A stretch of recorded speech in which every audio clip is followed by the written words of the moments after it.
mufotore neza nkari kuri mikrofone. Urakoze cyane. Murakoze Imana umugisha ukuri twihagaze hano twagira ngo dusabe umuntu wese uraha kugira ngo mwabonye hari ababyeyi bafite abana bakeneye gufashwa, hari abanyeshuri bakeneye gufashwa, umuntu wese uraha Herman, ubu butumwa n'ubwawe na foundation iyo nshuti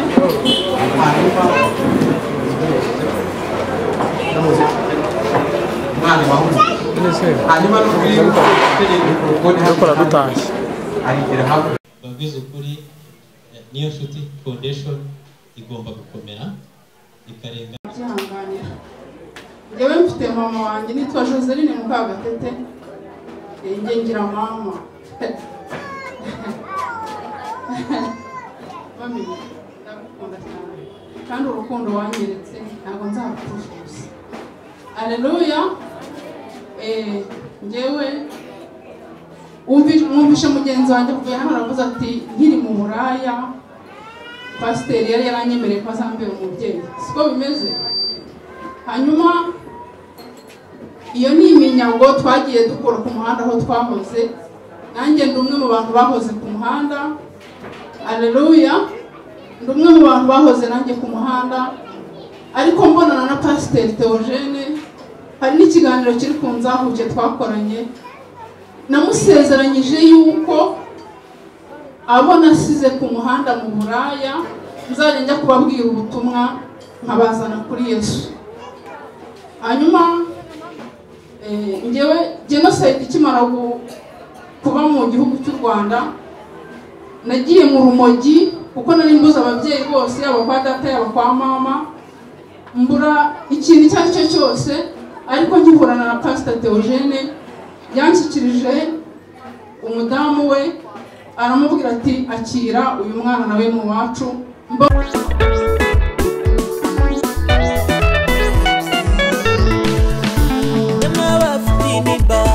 ibibazo bigoye cyo ngaho nimurize dore umukiza araje, nimwibuke Eliya munsi y'umurotemu isabira gupfa azira mutabara. Dawidi wari umushumba bimuhindura umwami, muri bene se bose bimuha icyubahiro. Haleluya. Niyo nkingi imbaraga, dore iyo ntirubasha kanije gutabara. Iyo nkingi imbaraga, dore iyo ntirubasha kanije gutabara. Justin arakoze. Dukomeje igikorwa cyacu, nagira ngo umuyobozi waje kuhagarariye nawe afite umusanzu yifuza gutanga. Haleluya. Ko naje mpagarariye ubuyobozi ariko nanjye ndashima nsengera kuri ADEPR Muhima, nanjye ndi umukristo. Hari ijambo rijya rimfasha rivuga ngo nzahoza amaso yanjye ku Uwiteka, nzategereza Imana yanjye impagakiza kandi izanyumvira. Asiya nawe yaramwumviye mu bigeragezo bye, kubura umutware we, gusigarana abana akabarera ari umupfakazi, Imana yaramwumviye na n'uyu munsi iracyamwumva. Nanjye rero n'umuryango wanjye n'umugabo adahari twemeye kuzamuha 100,000 ku itariki 6 z'ukwa karindwi. Telefone ye ndayifite, nzahita nyamwoherereza kuko tuvugana umunsi ku wundi. Mwakoze. Amashyi menshi cyane tumushimire. Bari mu mwanya Emmanuel Yesu nashimwe. Nitwa Emmanuel Kwadrayesu, isi ya inshuti yanjye ndetse n'umuryango we. Tubanye neza muri ibi bihe n'ikindi gihe twari tubanye neza. Kristo mu itorero rya Pentecote kandi niho nkorera umurimo nyoboye. Nimara kubona ubutumire narishimye hanyuma umva gutera inkunga inshuti Rwandese Foundation ari byiza. Nanjye rero natinze numvishe ejo bundi ku itariki ya mbere nzatanga gatera inkunga Foundation y'ibihumbi 30. Imana ibamugisha mu izina rya Yesu. Nomero ye ndayifite nzayishyira. Murakoze. Arakoze cyane. Twafunguye ijambo, niyo mpamvu dusaba n'undi usibye abari biyandikishije ufite ijambo ushaka kuvuga egera hano imbere nta kibazo. Kubera yuko hari abanyamakuru ndabizera abantu wenda batinye tuza hano imbere kubera hari amakamera, cyane cyane ko nk'uko nakomeje kubivuga igikorwa gikomeye ni kiri ku mutima w'umuntu, ariko hari itangazamakuru kandi biraca kuri za televiziyo no kuri YouTube. Umuntu udashaka kuza hano imbere cyangwa ubona bitari ngombwa agende hariya bamwandike nta kibazo. Hari abantu bafite umusanzu hano ariko batifuza kujya ku makamera, batazi no kuvugira mu ruhame, nabyo bibaho. Siko bimeze, abo bishoboka rero reka tubakire muze hano imbere. Gushima Imana ni bya buri wese, ariko si itegeko kujya kuri kamera cyangwa kuvugira mu ruhame. Tugende batwandike. Ese ashimwe ni Prote aturutse Gahanga.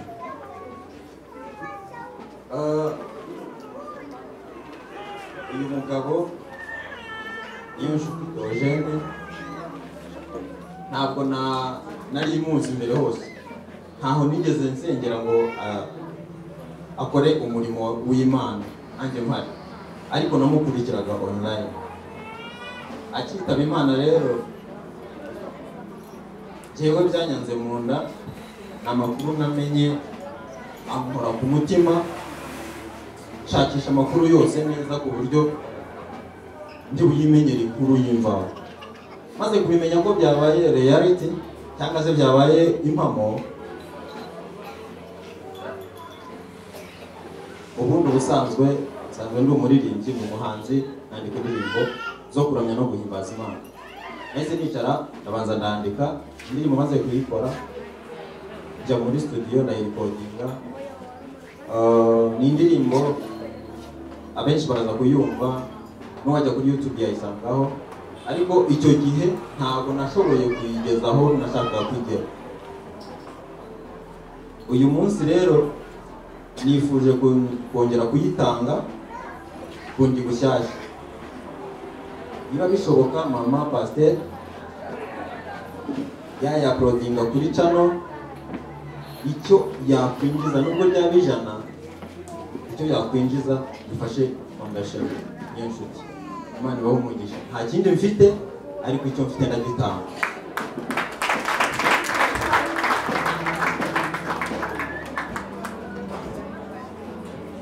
Yesu nashimwe, nishimye Imana kuri bose. Nitwa Nimbona Aline, umubyeyi w'abana batatu.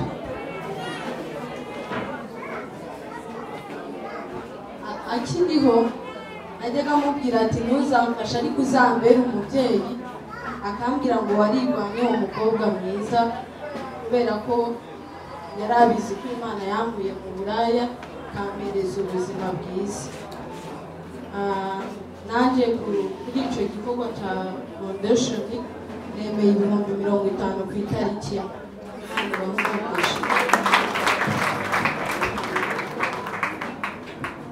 Haleluya. Yawe bahagaze imbere kwa Eritine tuyishime. Ikintu cya mbere kimagaritse hano ni ukubanza gushima Imana.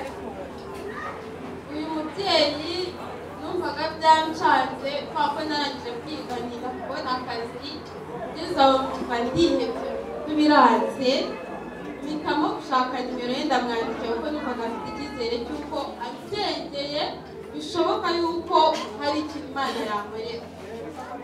Numvaga bindenze icyo gihe, na telefone nari mfite baba barayibye, mpita numva ntawe umutwe burundu. Nakiri umuntu telefone shyiramo WhatsApp yanjye ndamwandikira, namubwira ati unsengere ndabona ibintu binkomereye, ndumva maze kunanirwa. Yankomeje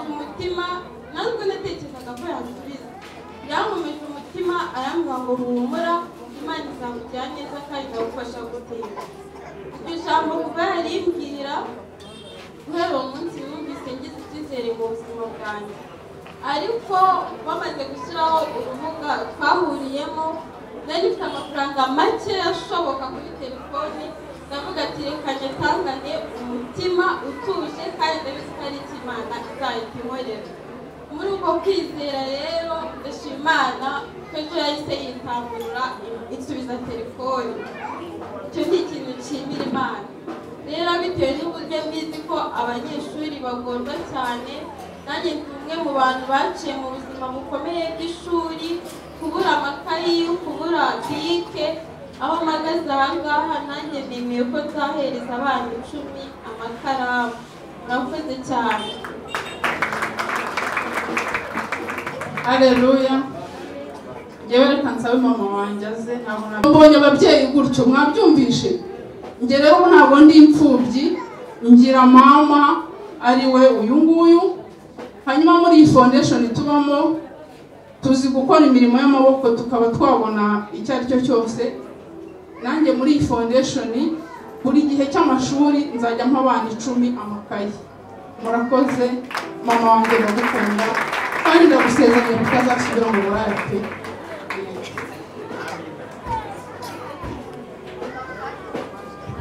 Murakoze. Hari umuntu uri hano witwa Rundinka, abe nagira ngo yegere hano imbere.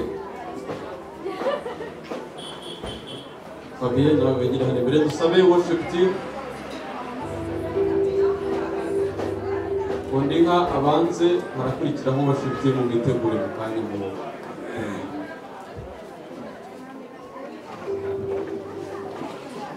Haleluya. Imana y'umukozi w'umuhanga, ndanezerewe umunsi mwabumva ndishimye cyane.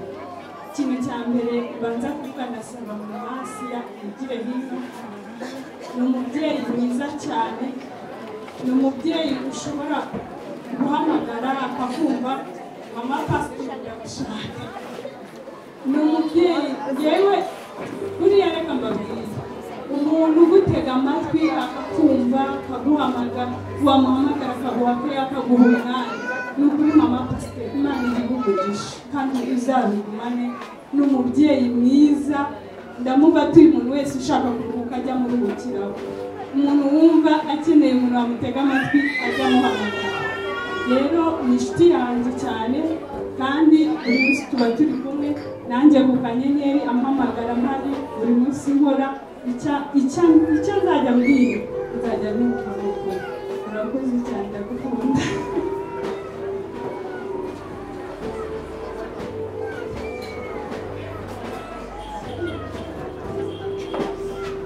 Fabien wegere hano imbere nawe ufite icyo wavuga kuri uyu munsi. Haleluya. Sema haleluya. Haleluya. Yesu nashimwe.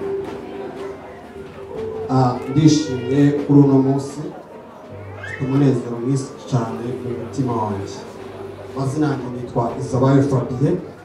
Harimo abashobora kuba bambona ari ubwa mbere, n'abasanzwe bambona mu biganiro bimwe na bimwe bigaruka ku muryango wa Niyonshuti Foundation cyangwa se uko mumenyereye Inzahuke. Ni hano bumwe mu bana babarizwa mu foundation yitwa Niyonshuti Theogene, akaba ari nanjye umwe mu bana bashingiye. Mama Pasiteri Uwanyana abera marene umugore wanjye, hanyuma nyakwigendera Pastor Theogene aba pare wanjye. Nishimwe rikomeye rero, nshimira umubyeyi ko atacitse intege. Urugendo umutwari yari yaratangiye rwo gufasha abantu kubakura mu buzima bubi, kubaha ibitekerezo by'uko atacitse intege yarukomeje. Nanabashimira namwe mwakomeje kumuba hafi. Ibyinshi navuga kuri uyu muryango biba byandenze ko ntabwo nawe icyo navuga.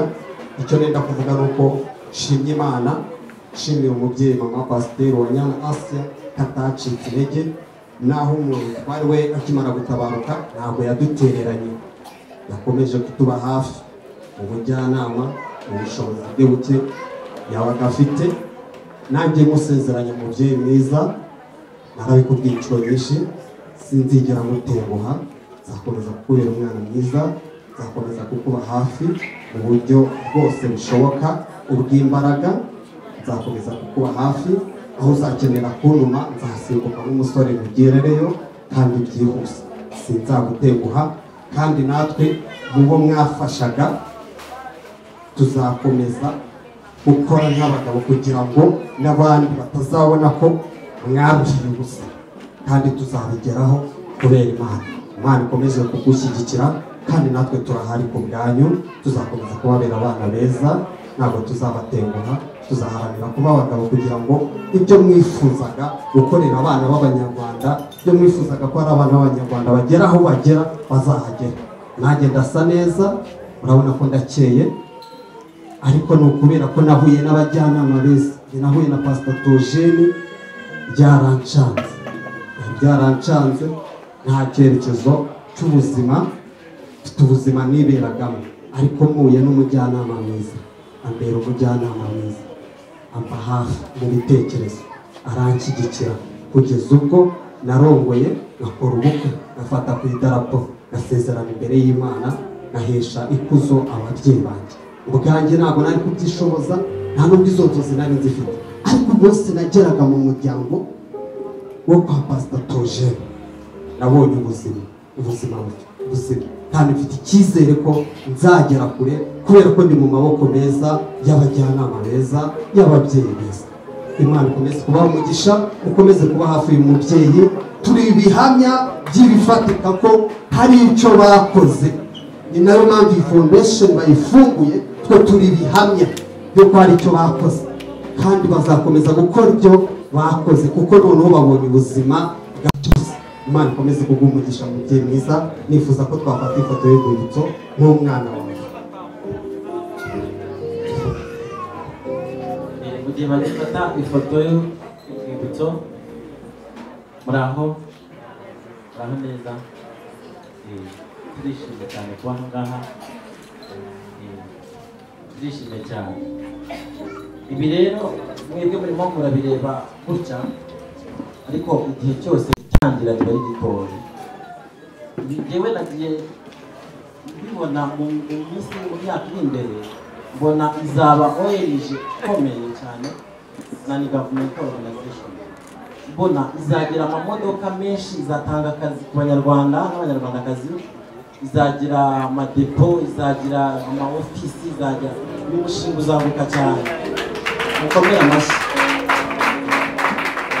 Ntabwo ari ibintu mubona by'isabune gutya, bizaba ibintu binini cyane, binini ibireba gutya, nuko ari itangira, kandi itangira murabizi ko bihora itangira n'itoya ariko bigakura.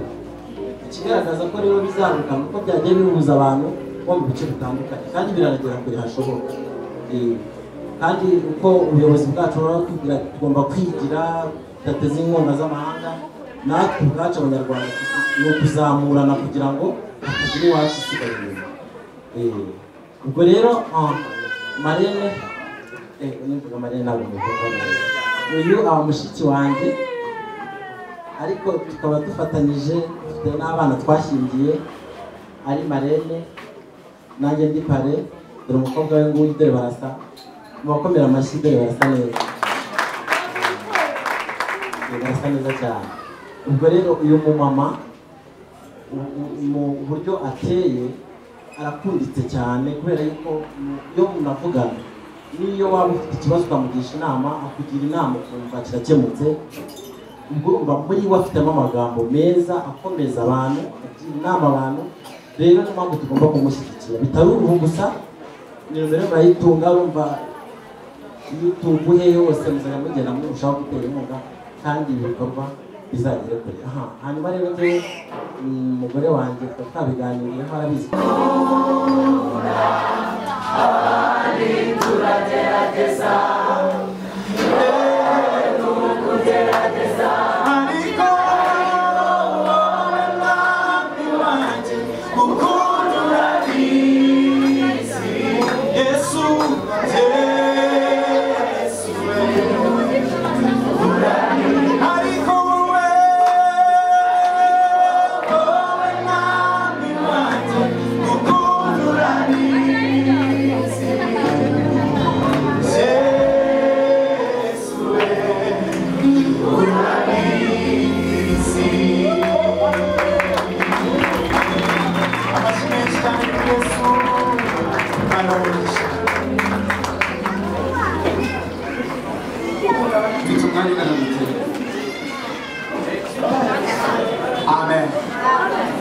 haleluya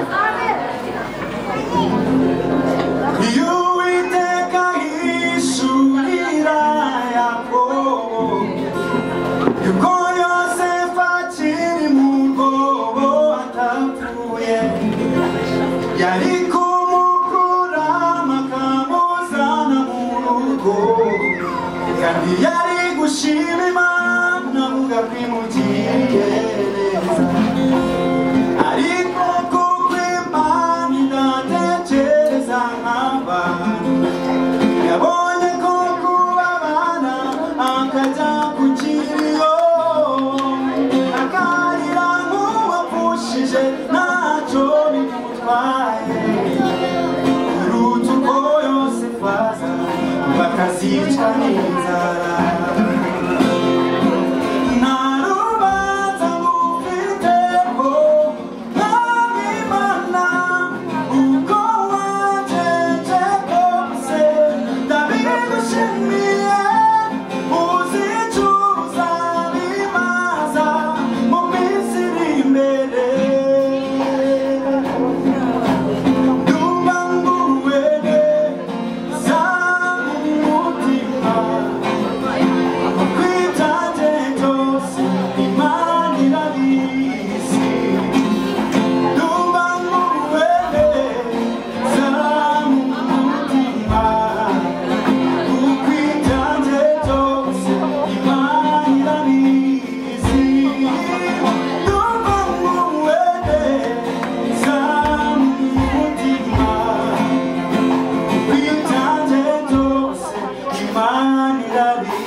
ayo mashini makeya mureke dukoma amashyi menshi cyane turashimira Imana arakoze cyane Vedaste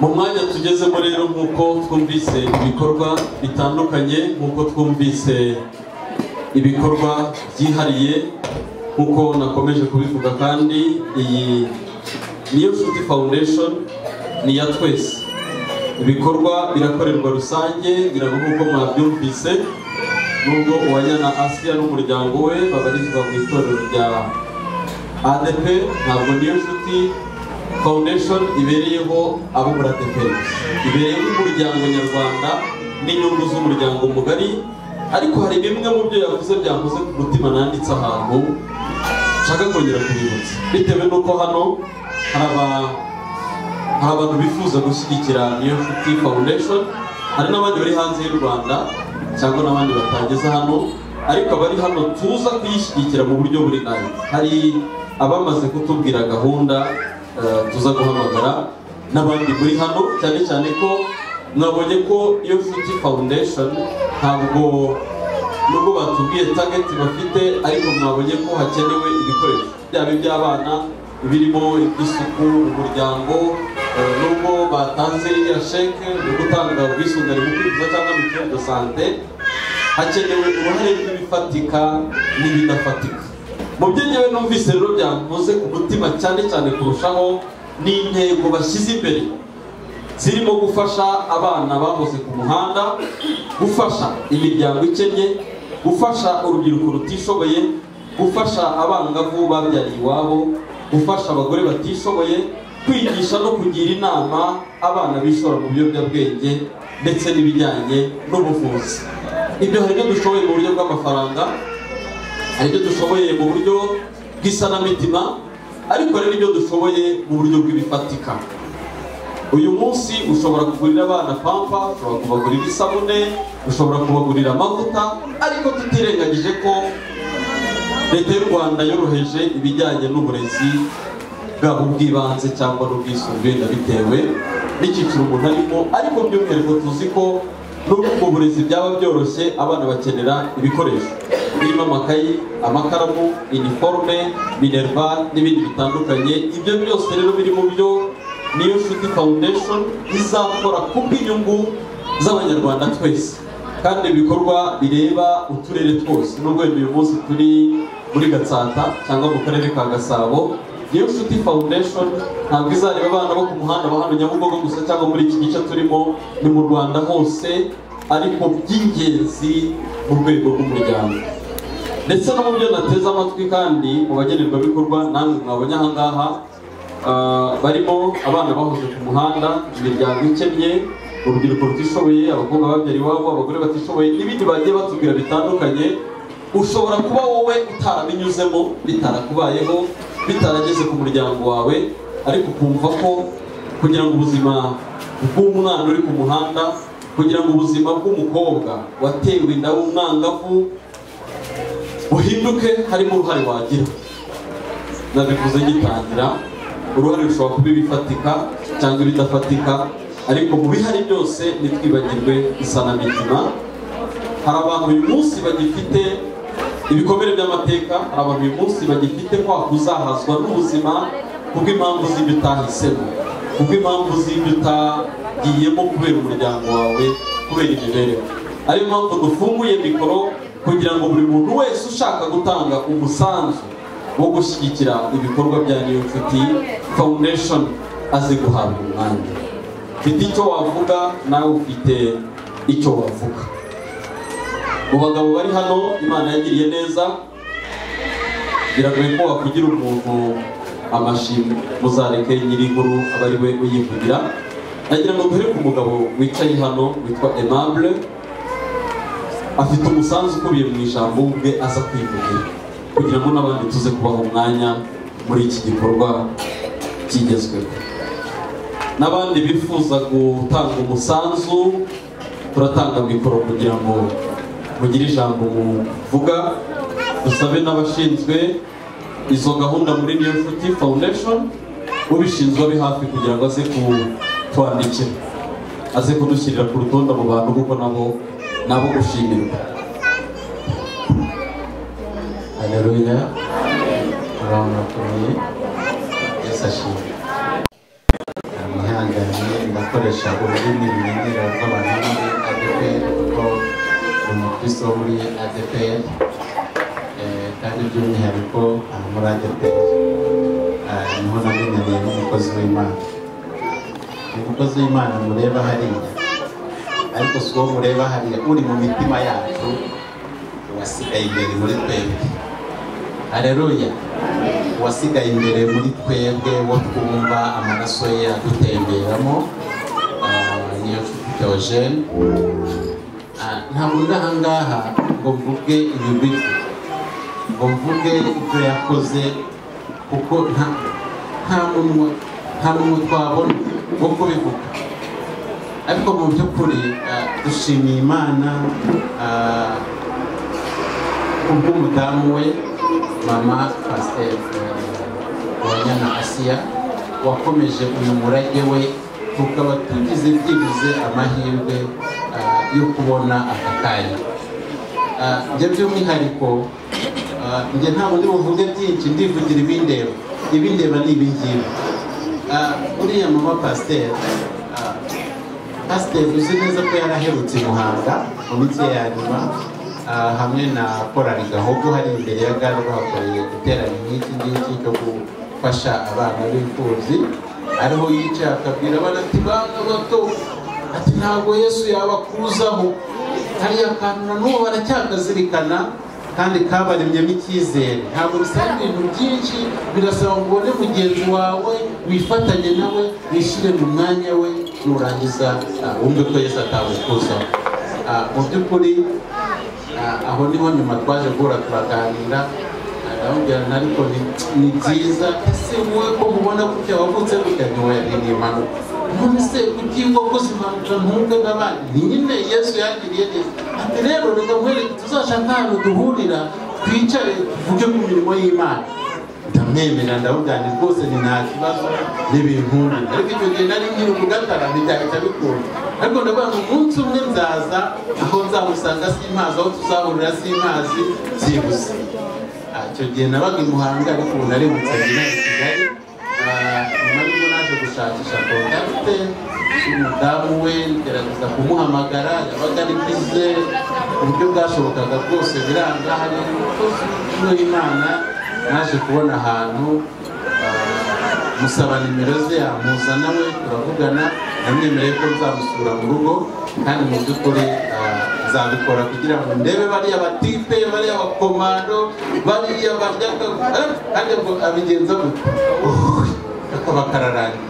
Ariko bene data, ni ukuri reka mbabwire, iri ni idirishya Imana iguhaye kugira ngo tumenye kwikorera, kandi buri muntu wese wicaye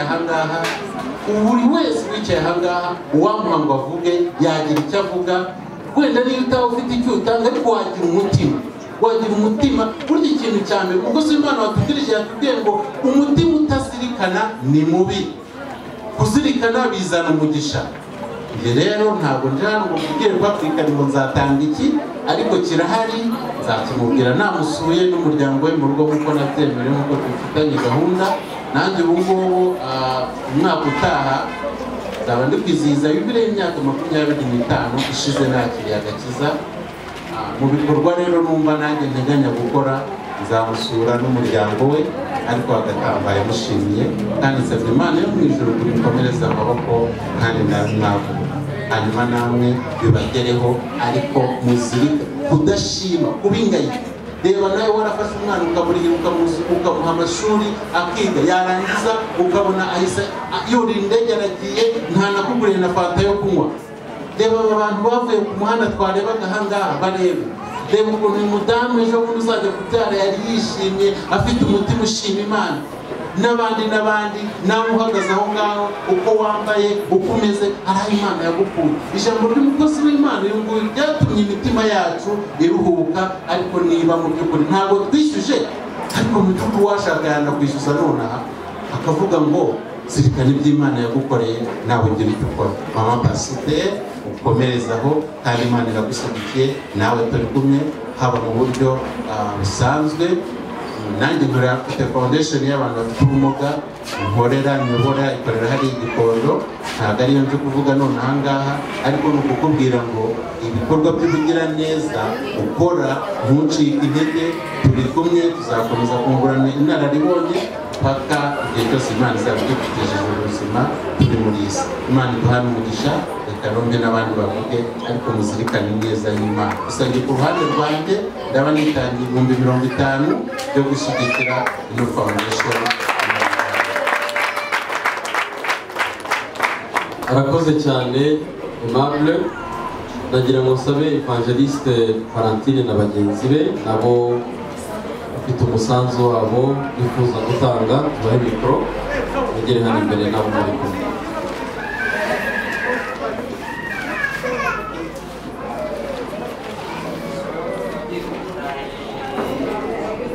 Murakoze cyane. Ndagira ngo sabe bagenzi banjye Sirasi aho ari, abenshi bari mu mirimo, ariko nagira ngo babambwirire Sirasi muhanzi Miriki wisiritse banyemerere bigire hano hafi twihuse barimo batambuka baza natwe turi inshuti za Asiya cyane turi umuryango we wa hafi dukorana umurimo w'Imana ariko mbere y'uko tunamumenya umutware we twagiye dukorana umurimo w'Imana cyane mu biterane bitandukanye ibyo twagiye dutegura tukamutumiramo ibyo yagiye ategura akadusaba ko tubana nawe rwose natwe ntabwo twabura gushyigikira no kwereka uwanyana Asiya ko iyi foundation tuyishyigikiye munyemerere nakire n'undi Sirasi agira ijambo yatubwira mu izina ryacu. Haleluya. Imana ishimwe. Akenshi tubona byinshi twagera gusoza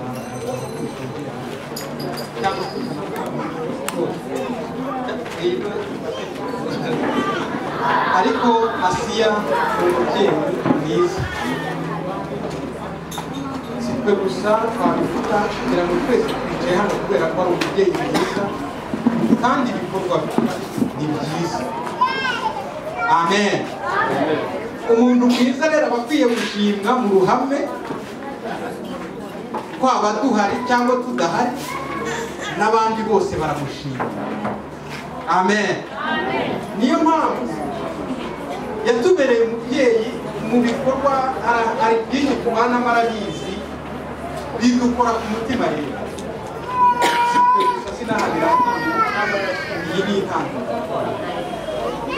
n'ibindi tuzakomeza kugushyigikira kandi n'Imana iragushyigikira ibyo ntibihagije Imana kugushyigikira